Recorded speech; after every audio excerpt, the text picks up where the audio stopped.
สวัสดีค่ะพี่น้องคะสวัสดีพี่น้องที่หักแพงสุขุสุขคนค่ะทักทายกันคลิปนี้ใส่ฟิลเตอร์ในเด้อพี่น้องบ่ได้ท่าแป้งนะคะภาษิวาหนาเจ้าคือเปลี่ยนไป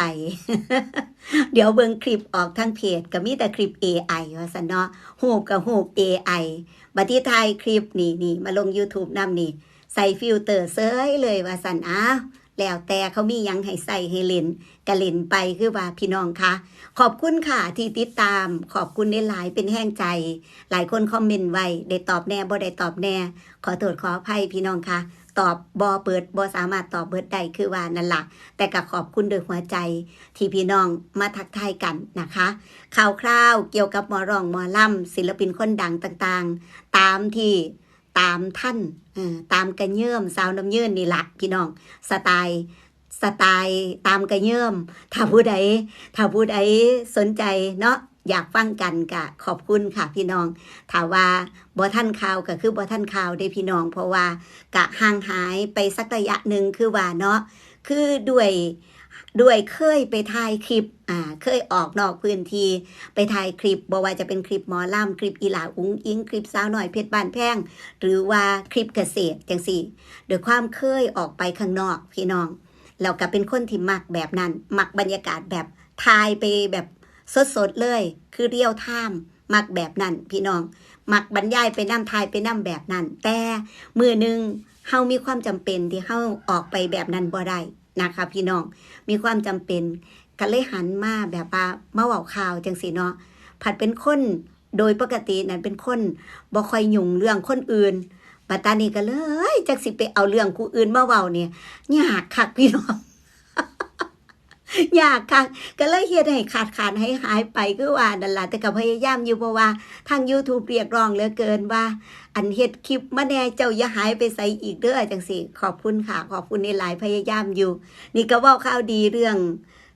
อีหลาอุ๋งอิงเข้าห้องอัดเนาะพี่น้องเรื่องเข้าห้องอัดสักระยะหนึ่งแล้วที่เฮาบ่ได้ยินเพลงใหม่คือว่านั่นล่ะเพิ่นก็เข้าห้องอัดกับพ่อโจพู้นเด้ห้องอัดเป็นห้องอัดอยู่ชุมแพขอนแก่น เป็นห้องอัดแรกที่อีหลาอุ๋งอิงไปใส่เสียงตั้งแต่ไปอยู่สาวน้อยเพชรบ้านแพงใหม่ๆพี่น้องเห็นพ่อเอกบอกไว้แบบนั้นว่าใส่ห้องอัดแรกนั่นละห้องอัดที่เคยไปถ่ายตั้งแต่ถ่ายเพิ่นว่าอัดครั้งแรกแม่นละเนาะเป็นห้องอัดครั้งแรกตอนมาอยู่สาวน้อยเพชรบ้านแพงใหม่ๆเพิ่นว่านะคะก็เป็นกำลังใจให้อีหลาอุ๋งอิงให้พ่อโจเนาะค่ะพี่น้องเนาะซื้อเพลงหยังเกาะเพิ่นบอกหรือยัง เห็นบอล่ะบอกแล้วว่าบอท่านบอกมาเด้อผู้ใดตามท่านนั่นซื้อเพลงอีหยังเกาะเพิ่นสิปล่อยมือใดพิมพ์บอกหมู่เฮานำพิมพ์บอกไว้ใต้คลิปนั่นล่ะพี่น้องบ่ว่าจะซื้อเพลงหยังบ่ว่าจะปล่อยมือใดก็ขอเป็นแห้งใจคือว่าเนาะพ่อๆแม่ๆ FC อีหลาอุ๋งอิงก็แน่นอนพี่น้องคิดเห็นบรรยากาศย้อนไปเนาะย้อนไปแรกๆตอนเพลงแรกเพลงที่2ที่3ประมาณนี้นะคะพี่น้อง ป๊าดเนาะโทรศัพท์มีจะเครื่องเอามาตั้งโชว์กันสนั่นเลย ปั่นซอยกันดันซอยกันนะคะฟังแล้วฟังอีกฟังอยู่เบัดมือแม่นบ่คะเขานับจังใดผัดว่านับไอพี่เครื่องเด้ออีหยังพากันเว้ากันนั่นล่ะพี่น้องภาพนั้นก็อยากให้หวนกลับมาเป็นแห้งใจให้อีหลาอุงอิงแบบนั้นคือเก่าถึงแม้ว่ายอดวิวจะไปซ้ำได้ก็ตามแต่มีความรู้สึกว่าอัน ล้านนี้บ่น่าจะมีปัญหาพี่น้องสำหรับอีหลาอุ๋งอิงแต่ซุมื้อนี่ยอดวิวไปยากคือว่าอยู่เด้เห็นแต่บอสโจเพิ่นโพสต์นั่นล่ะว่ายอดวิวซุมื้อนี้ก็ค่อนข้างที่จะไปยากการเฮ็ดเพลงซุมื้อนี้ก็ยากคือว่านั่นล่ะพี่น้องการที่จะเฮ็ดเพลงให้ดังให้ปังจังซี่เนาะแต่สำหรับอีหลาอุ๋งอิงด้วยฐานแฟนคลับที่เหนียวแน่นแห้งนะคะกับบนอาจสิมีปัญหาพี่น้องบ่ว่าจะติดหนึ่งมาแรงบ่ว่าเรื่องหนึ่งมาแรงนี่คือเขาวัดมือต่อมืออยู่แล้วถ้ามือนั่น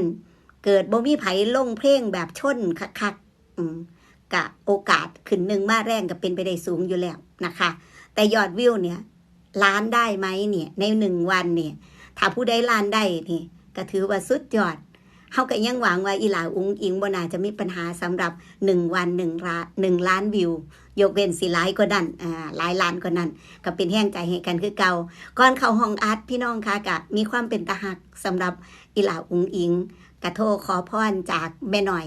แม่หน่อยอยู่บ้านเนาะแม่หน่อยอยู่บ้านเกี่ยวเขาพี่น้องเกี่ยวเขาปัตตานีบ้านหลังบักย้ายบักงามคิดเบิ่งภาพพี่น้องนี่ภาพนี่เขาตากล้านหน้าบ้านเต็มนี่คือความแสดงถึงความอุดมสมบูรณ์พี่น้องแสดงถึงความอุดมสมบูรณ์เพียบพร้อมไปเบิดสุอย่างแล้วเป็นคนมีบุญพี่น้องเป็นคนมีบุญเนาะบ้านหลังใหญ่หลังงามล้านหน้าบ้านเขาเรื่องอลามว่าเป็นทองคำพี่น้องเอ้ยแสดงออกถึงความอุดมสมบูรณ์แม่นบ่มีหยังให้มีเขาให้มีเขาไว้กินคือว่านั่นล่ะแต่ว่าเขาเต็มหน้าบ้านผู้ใดละมาตากเขาให้พ่อรุ่งตัว ก็สิเป็นพ่อรุ่งตัวว่าสันเอามาตากเขาเห็นบ่เป็นความอุดมสมบูรณ์เป็นคนมีบุญเห็นว่าตากเขาก็มีคนมาตากให้มีคนส่วนมีคนลัดสู่ทางสู่หม่องสู่บอนแม่นบ่ค่ะพี่น้องอยู่เทิงเวทีมีพี่หมอนอิงเป็นคนดูแลเป็นคนประกบเป็นคนเบิ่งแย่งอยู่ตลอดแม่นบ่ค่ะอันสำหรับอีหลาอุ้งอิงก็ได้อยู่ทั้งบ้านมีพ่อรุ่งมีพ่อแม่ที่อยู่หันแม่นบ่เพิ่นซอยกันป้าลุงซอยกันเบิ่งแย่งซอยกันเฮ็ดงานอยู่ทางบ้านมีคนส่วนมีคนรัดตลอดอันนี้เขาเอิ้นว่าคนมีบุญพี่น้องโทรขอพรแม่หน่อย โทรขอพรแม่หน่อยก่อนเข้าห้องอัดแม่นบ่ล่ะกะสู่เขาคือว่าสู่เขาเฮาชู2 นิ้วก็คือจะปังคือว่านั่นล่ะพี่น้องคือจะปังคือว่านั่นล่ะสู่เขาเฮากับสู่เขาคือกัน สู่เขาเฮานี่หมายถึงให้กำลังใจเจ้าของเด้อีหลาอุ้งอิงให้กำลังใจเจ้าของเฮาก็ให้กำลังใจเจ้าของคือกันพี่น้องแต่สำหรับอีหลาอุ้งอิงก็คือคนมีบุญอยู่แล้วพี่น้องคนมีบุญวาสนาบารมีเพิ่นสร้างมาทั้งพ่อเอกแม่หน่อยทั้งตัวอีหลาเองนั่นล่ะมีคนส่วนคนรัดทั้งบ้านมีคนเกี่ยวเขาให้มีคนตากเขาซอยแม่นบ่คะแล้วก็ความอุดมสมบูรณ์ต่างๆที่เฮาเห็นทรงออกมานี่คือเป็นคนมีบุญพี่น้องมีบุญวาสนาดีหลายนะคะส่วนเรื่องเพลงเฮาก็เป็นแห้งใจกันต่อไปขอให้ปังดังคือว่าคือเก่าเนาะพ่อแม่ FC ขึ้นหนุนนำอยู่แล้วพี่น้องบ่มีปัญหามีจักเครื่องเดียวเพิ่นสิโพสต์ให้เบิ่งมือเพิ่นดันยอดวิว มีจักเครื่องซั่นเนาะเตรียมไว้ดีๆชาร์จแบตให้เต็มซอยกันปั่นยอดวิวให้ลูกสาวคือว่านั่นล่ะเนาะก็ขอให้ปังๆดังๆคือว่าพี่น้องเป็นข่าวๆเนาะคุยกันทั่วๆไปละกันพี่น้องสาวน้ำเยินก็บอกกับพี่น้องกันล่ะว่าตามบ่ค่อยทันปานใดเด้อค่ะพี่น้องด้วยความจำเป็นหลายๆอย่างอยู่นะคะพี่น้องก็เอาตามที่สามารถเฮ็ดลงไปได้เนาะเฮ็ดลงไปได้ก็ให้มีแห้งใจจากพี่น้องเด้อค่ะขอบคุณได้หลายนะคะที่ติดตามจังพอกันในคลิปต่อไปอยู่ดีมีแห้งหักแพงแบ่งปันค่ะสวัสดีค่ะ